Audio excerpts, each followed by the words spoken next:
Happy independence day. अच्छा शेरनी का दूध है, जो पिएगा वो दहाड़ेगा। एक बड़ा वकील बनूंगा, क्लास में नहीं बैठने दूं, मैं पार्लियामेंट में बैठूंगा। बीए करने के बाद पकौड़ा तरह है कि हम रोजगार में। अपनी हिम्मत इतनी बड़ी रखो कि किस्मत छोटी लगे।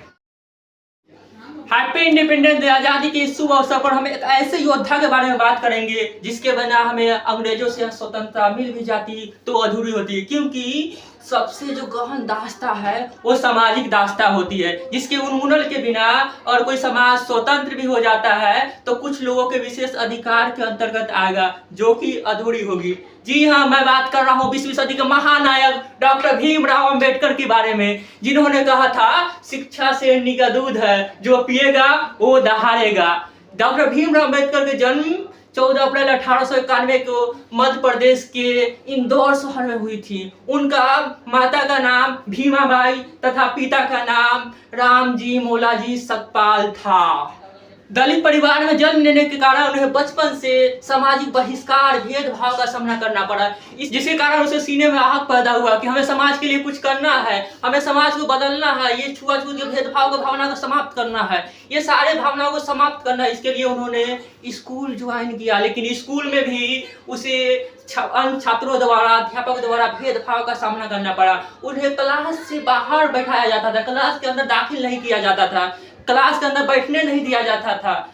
एक बार क्या हुआ कि एक शिक्षक ने डॉक्टर भीमराव अंबेडकर से पूछा कि तुम्हें बड़े होकर क्या बनना है, तो उन्होंने कहा मैं पढ़ लिख कर एक बड़ा वकील बनूंगा और अपने दलितों के लिए खुद का कानून बनाऊंगा जिसमें छुआछूत जैसे कोई भावना नहीं होगी। देख रहे हो जज्बा?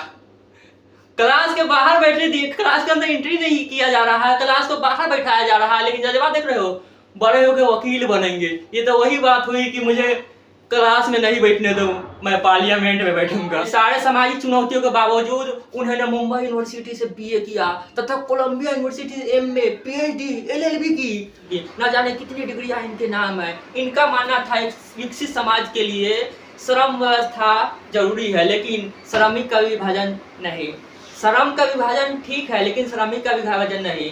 जातिवाद के ये घोर विरोधी थे, जातिवाद को मानते ही नहीं थे। उनका मानना था जाति कर्म आधारित होने चाहिए, जन्म आधारित नहीं होनी चाहिए। एक कुशल व्यक्ति या सक्षम श्रमिक समाज के निर्माण के लिए आवश्यक है कि व्यक्ति को ऐसा ट्रेन किया जाए कि वो अपना कार्य सुनने के लिए स्वतंत्र हो। ये नहीं कि बीए में करने के बाद पकौड़ा तरह है कि हम रोजगार में हैं। एक आदर्श समाज वही है जिसमें समता हो, स्वतंत्रता हो, भाईचारा हो। बिना भाईचारे के आदर्श समाज की कल्पना व्यर्थ है। ये सारी कुरीतियों से लड़ते हुए हमारे महानायक 20वीं सदी के महानायक डॉक्टर भीमराव अंबेडकर को 6 दिसंबर 1956 का निधन हो गया। लेकिन ऐसे महान लोग का निधन नहीं होता, मृत्यु नहीं होती, हमारे बीच में विचार के रूप में अमर रहते हैं। उन्होंने कहा था अपनी हिम्मत इतनी बड़ी रखो कि किस्मत छोटी लगे।